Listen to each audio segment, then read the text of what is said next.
What's up, guys? Saiyan7 here. Alright, I want to go ahead and announce the winner of the 5 legendary account from Boss Nigga Pro, and the winner is Ulster Gilgray. Congratulations, man, and thanks again to Boss Nigga Pro for just donating such a gem of an account. Alright, well, what you're looking at now is, well, this is Santa's collection, and there's a reason I call Calvin Lee Santa, because he's got 9 accounts right here for you, and this giveaway right here is Santa himself, along with 4 accounts from Fusion Z Void. Now, the other accounts that I've been getting, that everybody's been sending me the PMs to YouTube, those are all going to be given away tomorrow, or the giveaway videos tomorrow, and the winners will be announced the day after. So, we've got this one right now, and, well, the 27th comment went a Druid, and this one's from Santa himself. Also, the other 8 from Santa, he will be messaging you, and he will be giving them away. He's going to be choosing the winners. And, well, Fusion Z's got a couple more that he's going to do for the giveaway. One is going to be a champ for the 17th comment, then a Thunder God for the 7th comment. And, of course, Santa's got that 27th comment for a Druid. And, well, yeah, let's go ahead and I'll go ahead and tell you about the gameplay. This is Dungeon 8. This is how I farm it. I use 3 spells. Now, that Snowstorm, that's there just in case their Spirit Mage is gonna get a proc off. I've got to use it, otherwise it's just havoc if I don't. And if you might need to go back and pay attention to the timing of the spells if you are farming here. This is just a way to use not a ton of magic and have virtually no troop loss. Usually I don't lose any Omnicopters there. I was a little unlucky to lose too early, but turned out pretty well. Didn't get the drop, but that's how I've been farming Dungeon 8. And I'm just kind of go through and show you how I've been farming lately. And the next one, the next part of the video you're going to see is my defensive setup and here be monsters and where I'm farming. And it's just a nice setup for me that I like. Well, I want to go ahead and talk a little bit more about the accounts. Because, alright, 2 random accounts are going to be given away from Fusion Z Void. And one of the random accounts is a really, really, really cool account. It's got a ninja with self-destruct. Yeah, and a Thunder Guy with self-destruct. Yeah, it's like a kamikaze account. It is so cool. If you have not got to play with any guys with self-destruct, especially Ninja, you're going to absolutely love this. And that'll be a random giveaway. Just comment in this video, and you'll have a chance to win that one. Also, from Fusion Z Void, we're also going to have a... let's see, a Druid that's going to be a random one. Yeah, that's right, another Druid. And now, Calvin, you noticed that there was a 4 legendary account. I mean, that's just insane, right? Then you saw the 3 legendary account. He's got 4 of them that have 2 legendary heroes in them. I mean, it is absolutely amazing. You saw the screenshots up there of, you know, the notable entries in this, and he'll be choosing the winners. Just leave a comment and he'll get in touch with you and give you the info and let you know if you won. And, well, I'm going to talk a little bit about the defensive setup that I have running. The reason I like this setup, the reason I've been farming Wave E, is simply because I don't need my troops. And I'm going to do it twice to show you what I mean by that. Because right now, first off, Omnicopters are not great troops for defending anyways. This defense is great because of how the heroes work together. And you can see that when they come in on that side, well, that's Succubus and that's Pumpkin Duke. And you'll notice that my lightest side, where I only have 2, where the wall's too thick, and I have my lowest HP buildings. That's on the top side. I have that there for a reason. And on this side, on the bottom side, I have it really heavy. It's really dense right here. You know, my mills, my gold vaults, those are high HP. And of course, my town hall, you know, really high HP, 3 walls. I have it thick here because I am protecting Spirit Mage and Druid. Spirit Mage mostly. Spirit Mage is the most vital aspect in defending, especially when you pair it with Druid. You can just destroy anything. You can see right here, she is very protected.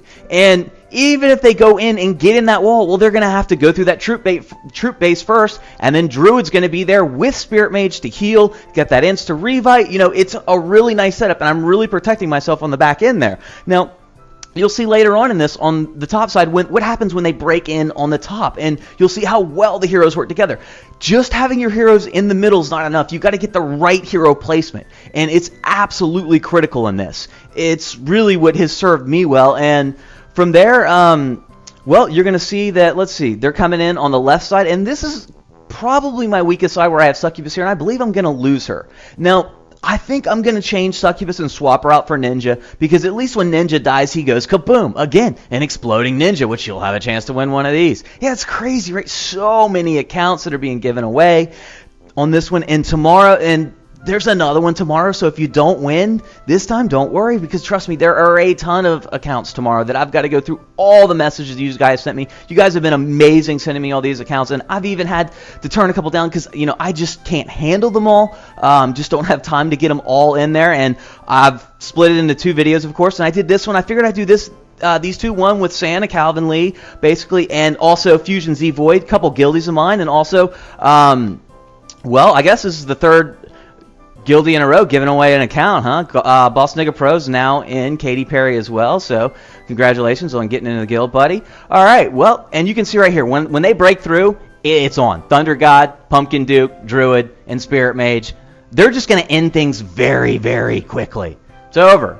Wave 5E, easily done. Now, yeah, I mean, I can complete Wave F and do it on a pretty consistent basis, but it's really helpful with troops. You can see the shards and the experience. I'm happy with that. The fact that I can do that and do it back to back 4 times in a row and have nothing to worry about. I can wake up in the middle of the night when I have to get up, get something to drink, use the bathroom, whatever, and just run it.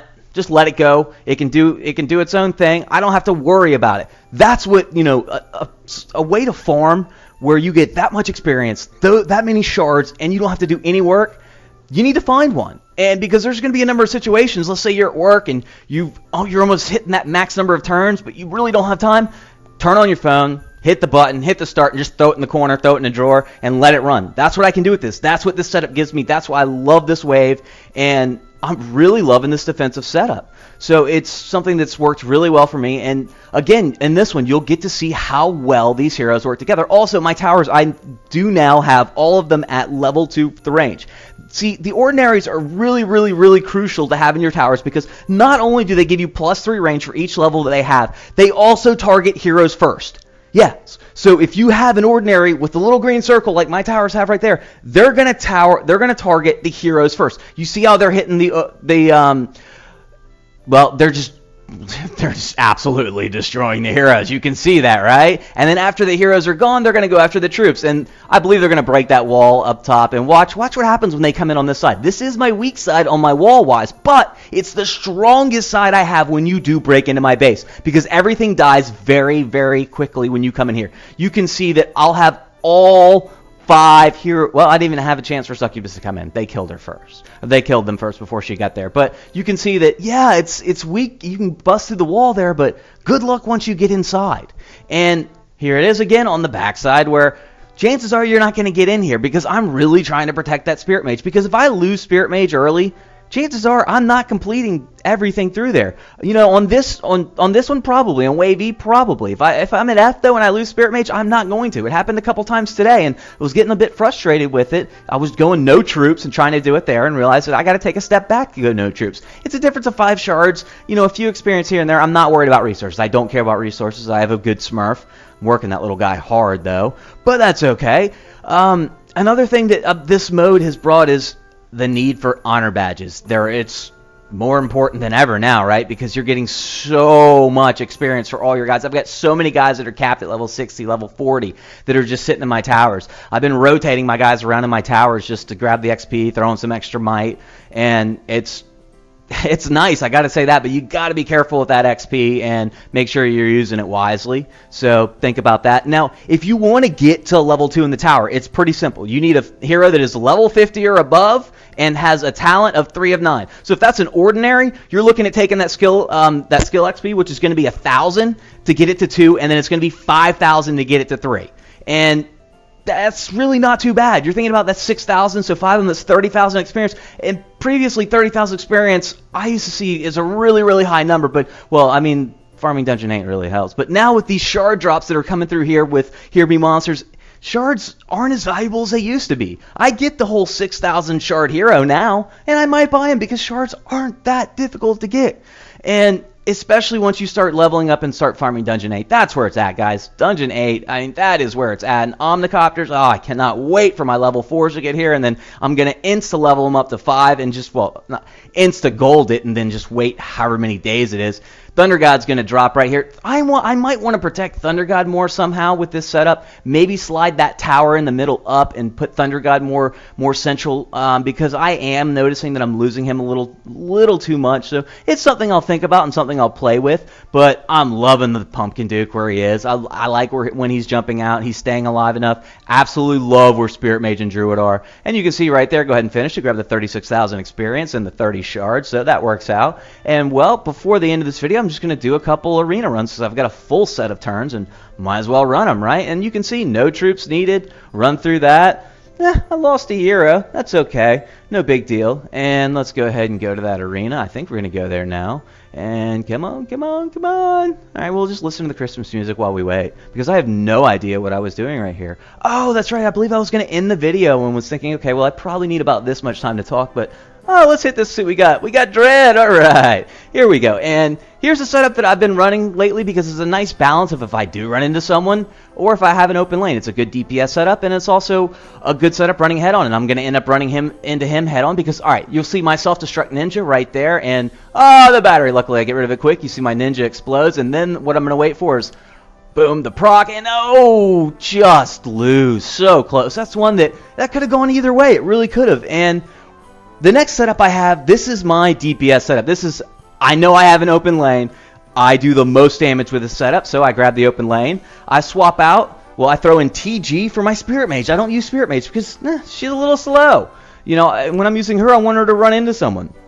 So from there, you can see that all four of those guys get to the altar. Then my Druid's going to throw in that Energetic right away, and then they're all going to proc at the same time. And see how close that was. That was very, very close. And it was Succubus that ended up winning that for me because once she procs, it's generally over. And well, we still got 3 turns. Oh, it's my boy Nick. What's up, brother?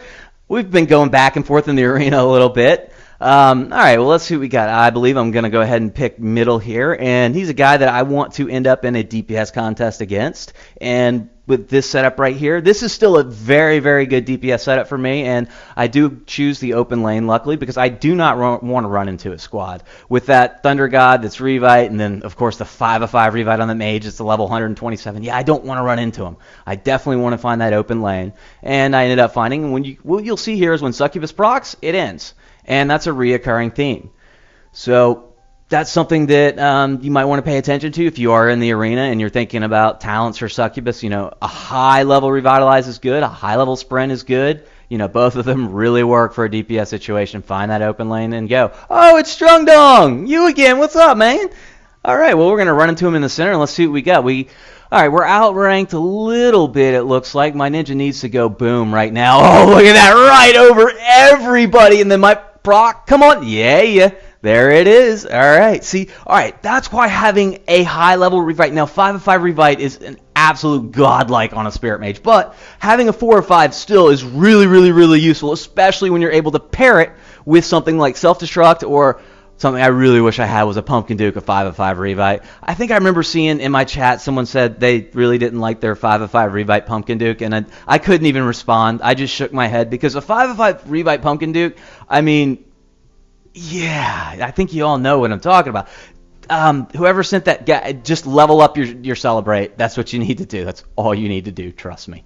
All right, and from there, well, I usually don't go on one turn, so I'm not. All right, guys, that's it for this one. And, I do go, and I don't think it's going to turn out well. So we're going to go ahead and face Johnny RP2, and I believe I run smack dab in the middle of what I don't want to. Okay, guys, that's it for this one. Remember, just go ahead and comment to win, and we will have the 7th, the 17th, and the 27th comments as winners, as well as some random giveaways, and Calvin Lee will be announcing the rest. All right, guys, San7 out.